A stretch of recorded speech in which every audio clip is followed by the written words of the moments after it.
మన ఇండియాలో ఆధార్ కార్డుకు ఏ విధంగా ప్రాధాన్యత ఉందో అంతే ప్రాధాన్యతను కేంద్ర ప్రభుత్వం బర్త్ సర్టిఫికేట్ కు తీసుకురావడం జరిగింది. మీ దగ్గర బర్త్ సర్టిఫికేట్ లేకుంటే మీరు ఎలాంటి ప్రయోజనం పొందలేరు. కేంద్ర ప్రభుత్వం one nation one birth certificate అని ఒక కొత్త నినాదాన్ని తీసుకురావడం జరిగింది. Hi friends, welcome to Rakesh Bobby vlogs. ఈరోజు మనం బర్త్ సర్టిఫికేట్ అనేది భారతదేశంలో ఎంత ప్రాధాన్యత సంతరించిందో ఇప్పుడు మనం తెలుసుకుందాం. సో బర్త్ సర్టిఫికేట్ లేనిది మనం ఇప్పుడు ఎలాంటి ప్రయోజనాలు పొందలేం, ప్రభుత్వ ఉద్యోగులు కూడా మనం సాధించలేము. సో ప్రతి దానికి బర్త్ సర్టిఫికేట్ అనేది కీలకంగా మారింది. మరి బర్త్ సర్టిఫికేట్ అనేది ఎలాంటి ప్రయోజనాలకు కీలకంగా మారింది అనేది ఒకసారి చూద్దాం. సో మీరు ఇక్కడ స్క్రీన్ మీద చూడొచ్చు. ముందుగా మీరు గవర్నమెంట్ ఉద్యోగం సాధించాలంటే సో మీ స్టడీ సర్టిఫికేట్స్ తో పాటు బర్త్ సర్టిఫికేట్ అనేది చాలా ఇంపార్టెంట్. సో బర్త్ సర్టిఫికేట్ ఉంటేనే మీరు గవర్నమెంట్ ఉద్యోగానికి అప్లికేషన్ అనేది పెట్టుకోవచ్చు. సో బర్త్ సర్టిఫికేట్ లేనిది మీరు మాత్రం ఈ గవర్నమెంట్ ఉద్యోగానికి అప్లికేషన్ పెట్టుకోరాదు.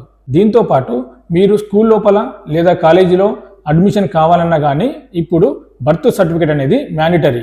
సో బర్త్ సర్టిఫికేట్ తప్పనిసరి. సో అలాగే మీరు ఆధార్ కార్డుకు అప్లై చేసుకోవాలనుకున్నా కానీ, లేదా పాన్ కార్డుకు అప్లై చేసుకోవాలనుకున్నా కానీ, లేదా ఓటర్ కార్డుకు అప్లై చేసుకోవాలనుకున్నా కానీ బర్త్ సర్టిఫికేట్ అనేది చాలా ఇంపార్టెంట్గా మన కేంద్ర ప్రభుత్వం అయితే చేసింది. ఈ బర్త్ సర్టిఫికేట్ ఉంటేనే మీరు ఆధార్ కార్డుకు, పాన్ కార్డుకు, ఓటర్ ఐడికి అప్లై చేసుకోవచ్చు.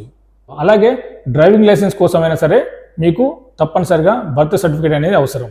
సో దీంతో పాటు పాస్పోర్ట్. సో పాస్పోర్ట్ అనేది మెయిన్ ఇంపార్టెంట్. సో మీరు విదేశాలకు వెళ్ళి అక్కడ ఉద్యోగం చేయాలి, ఇతర ట్రావెల్ పరంగా మీరు విదేశాలకు వెళ్ళాలి అనుకుంటే మీకైతే పాస్పోర్ట్ అయితే ఉండాలి. సో ఈ పాస్పోర్ట్కు కావాల్సింది ముందుగా సో బర్త్ సర్టిఫికేట్ అనేది తప్పనిసరి. ఈ బర్త్ సర్టిఫికేట్ ఉంటేనే మీకు పాస్పోర్ట్ అనేది ఇష్యూ అవుతుంది. సో బర్త్ సర్టిఫికేట్ లేకుంటే పాస్పోర్ట్ అనేది మీకు ఇష్యూ అవ్వదు. దీంతో పాటు మ్యారేజ్ రిజిస్ట్రేషన్ కోసం కూడా బర్త్ సర్టిఫికేట్ అనేది అవసరం ఉంది. సో అలాగే మీకున్న ప్రాపర్టీ మీరు సేల్ చేయాలన్నా అమ్మాలన్నా కానీ సో బర్త్ సర్టిఫికేట్ అనేది ఇంపార్టెంట్. ఈ విధంగా ప్రతి ఒక్క ప్రభుత్వ అవసరాలకు ఈ బర్త్ సర్టిఫికేట్ అనేది మ్యాండేటరీ తప్పనిసరిగా చేయడం జరిగింది కేంద్ర ప్రభుత్వం. మీ దగ్గర బర్త్ సర్టిఫికేట్ లేకుంటే సో బర్త్ సర్టిఫికేట్ కోసం మనం ఏ విధంగా అప్లై చేయాలి, సో ఎక్కడ అప్లై చేయాలనేది సో నేను క్లియర్గా చెప్తాను చూడండి.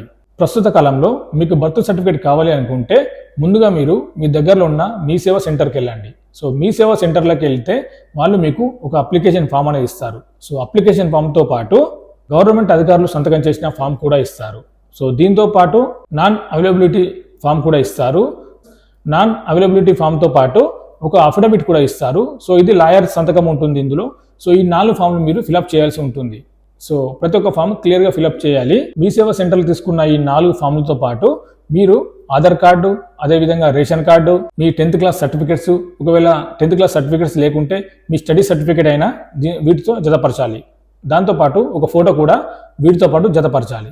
ముందుగా మీరు మీ సేవా సెంటర్లో ఇచ్చిన అప్లికేషన్ ఫామ్ అనేది ఫిలప్ చేయాలి. అందులో మీ యొక్క పూర్తి డీటెయిల్స్, మీ యొక్క తల్లిదండ్రుల పేర్లు, మీ యొక్క ఇంటి అడ్రస్సు, సో ఈ విధంగా ఫస్ట్ అప్లికేషన్ ఫామ్లో ఫిలప్ చేయాలి. సో దాని తర్వాత 2 గవర్నమెంట్ అధికారులు సంతకం చేసిన ఫామ్ కూడా ఫిలప్ చేయాలి.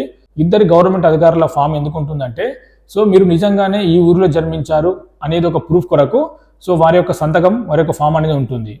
సో దాంతోపాటు నాన్ అవైలబిలిటీ ఫామ్ ఉంది. సో అది పంచాయతీ కార్యదర్శి గారు సంతకం కావాలి.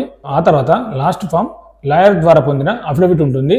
సో అఫిడవిట్ మొత్తం ఈ ఫామ్స్ అన్ని మనం క్లియర్ చేసి ఈ ఫామ్స్తో పాటు మన రేషన్ కార్డు, మన ఆధార్ కార్డు, అలాగే మన 10th సర్టిఫికేట్స్ ఇవన్నీ జతపరిచి సో మనం నేరుగా ఆన్లైన్లో అప్లై చేసుకోవాలి.